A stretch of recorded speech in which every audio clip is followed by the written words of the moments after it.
Professor Sa'id, do the Zionists have any historical claim to the lands of Israel?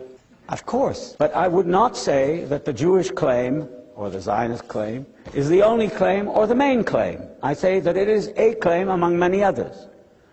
Certainly the Arabs have a much greater claim because they've had a longer history of inhabitants, of actual residents in Palestine, than the Jews did. If you look at the history of Palestine, there's been some quite interesting work done by biblical archaeologists.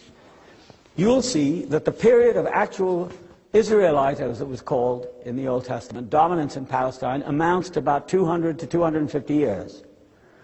But there were Moabites, there were Jebusites, there were Canaanites, there were Philistines, there were many other people in Palestine at the time and before and after. And to isolate one of them and say that's the real owner of the land, I mean, that is fundamentalism. Because the only way you could back it up is say, well, God gave it to us. Yes, but I mean, Christians think that God gave it to them, and Muslims think that God gave it to them. I mean, that's not a rational argument. So I think the people who have a history of residence in Palestine for a certain amount of time, including the Jews, yes, and of course the Arabs, have a claim.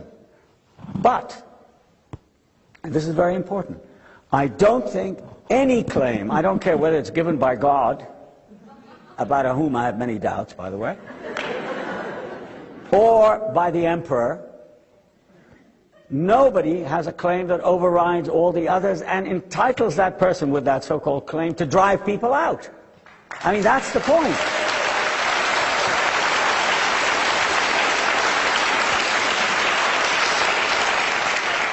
This is a very, very important point. I mean, Jews have a claim, and I've never denied that. Of course they do.